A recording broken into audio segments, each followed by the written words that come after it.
Scrapper Names fans, how are we all? Well, I'm back with another Challenge Tuesday.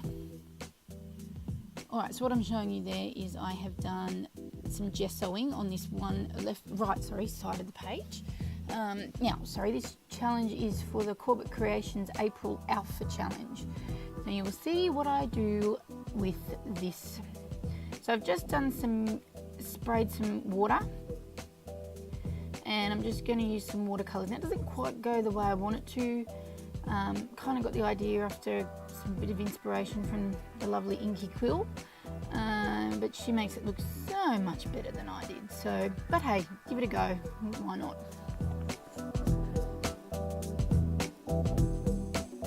So as you can see, I've got those little mini mist bottle things. I got those from eBay a million years ago when I first started getting into the mixed media.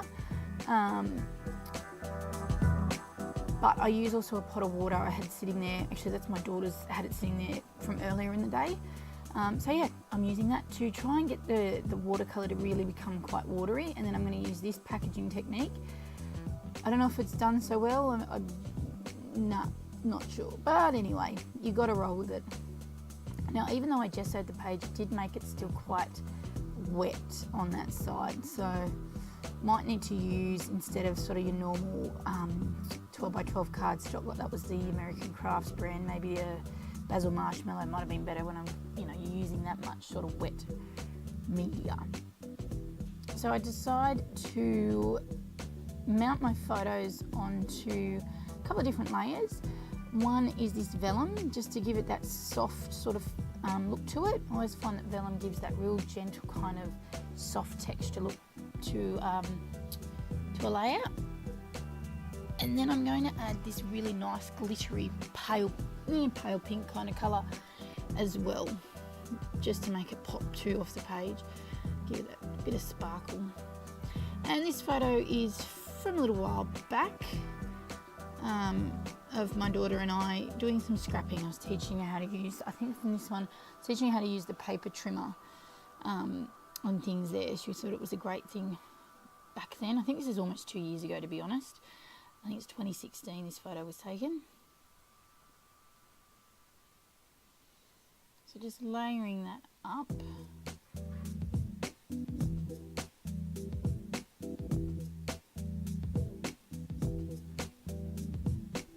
And I think this glittered cardstock is, I'd like to say Kaiser Craft. I think it maybe is. Can't remember when I got it or where I got it from. Again, I'd like to say maybe Spotlight, which, yeah. But anyway, it's glitter cardstock. I've got a couple of different colours to make it work.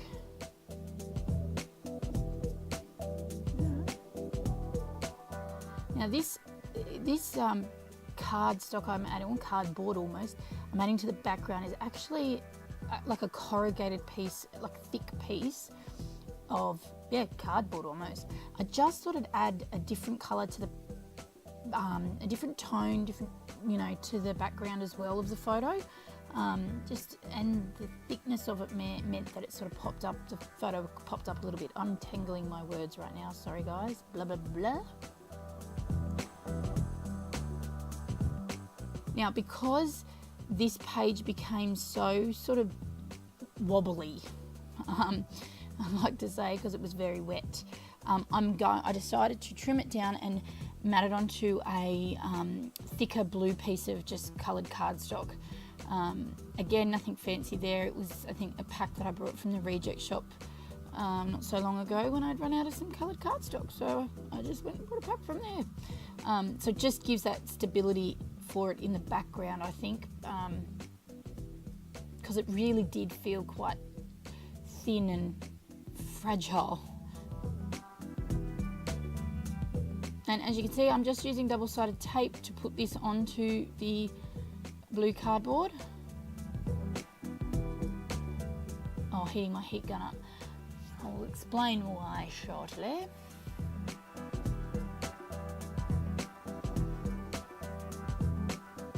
So if you haven't checked it out, oops, probably should have waited till that dried a little bit more. So as I said, this is for the Corbett Creations April Challenge. So Corbett Creation Wood Veneer is a company here in Australia, little company here in Australia that does some gorgeous things with wood veneers and acrylic pieces and whatnot.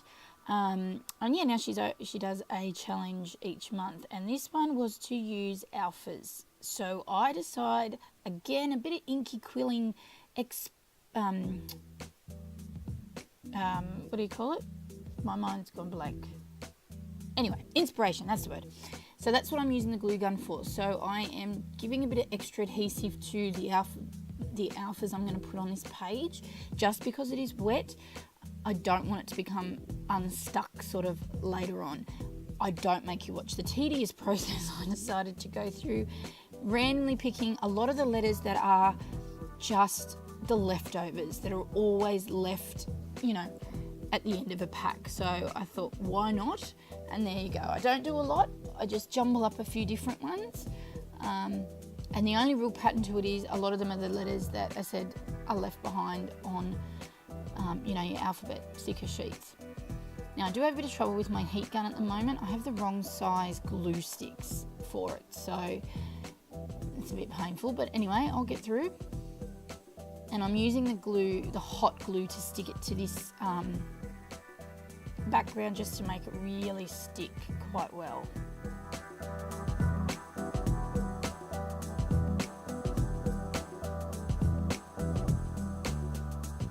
I actually don't mind the background when you look at it. It doesn't look too bad. Kind of came together alright actually, I think, anyway. So just a nice little gold doily from my stash, just to tie in that gold from the thickers that I've got there on the left. I just thought that little pop of gold would be good.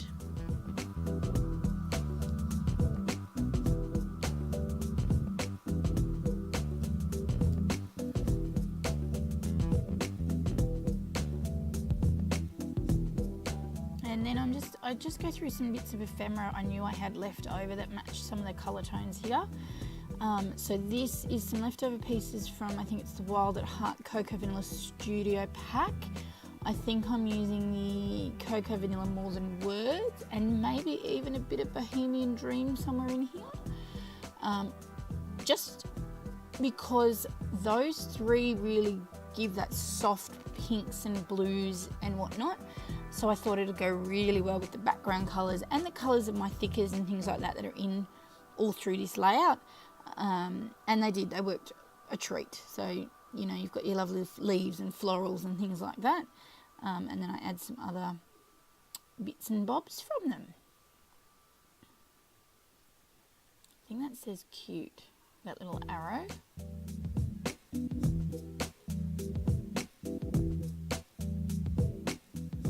Only a little bit left in that pack actually. I think that's why I shook it, because I was like, oh bugger, there's not as much in there as I thought. So I moved to the More Than Words, which has a lot more in it because it's a more recent one that I've had, an ephemera pack that I had.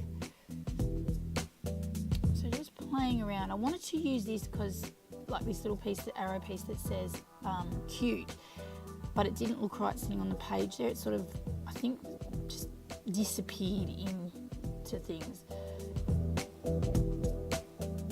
I think because the background is like that cardstock, glitter cardstock is a pale pink, I think because it just sort of melts into it, I guess you could say.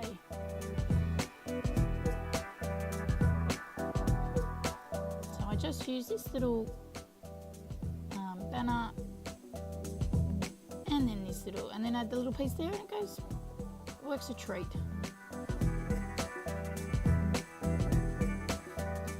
Rolling up the sleeves, getting into it. So for these little smaller pieces, I decided to use just my normal little glue.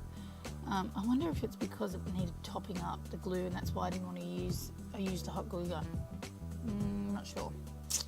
Might have been because it would add more sort of strength to the adhesive with the hot glue. That could be why, because the background being as wet as it was.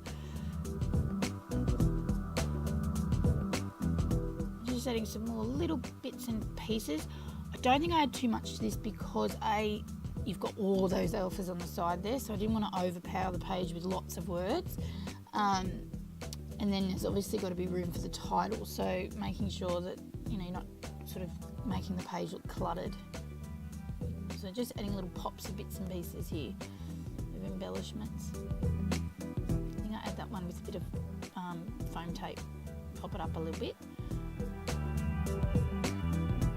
Now this is a DIY tag I made. If it hasn't come out yet, but I've done, I've been guest designer again in April for Kidaholic Kits, and one of my guest designing projects was I decided to do some DIY tags using the kit bits and pieces we had from the main kit this month. So that's what this is. So that might be a bit of a sneak peek, because this should be going up this coming Tuesday, and I'm not sure if Steph has put my post up yet before this was released. So it's a sneaky peek.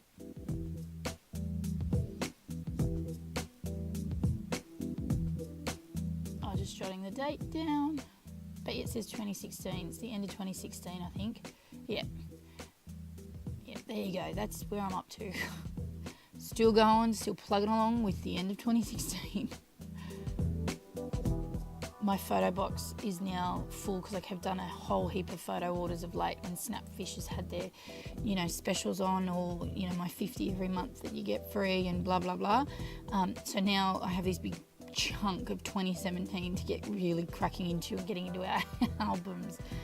And that's just the family stuff. There's then the kids' individuals albums to do as well.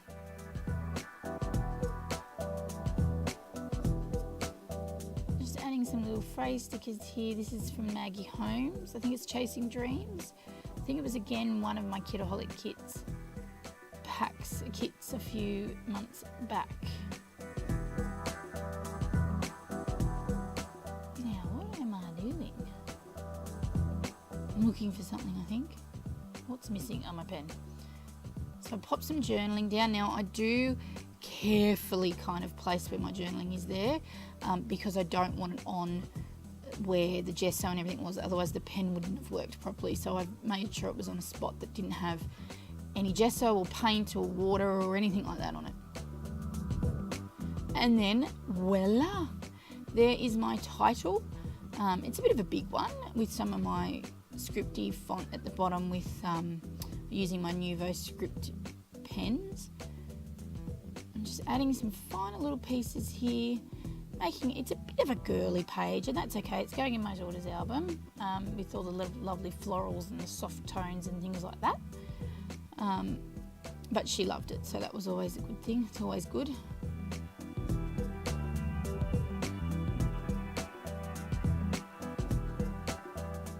And I think I am complete.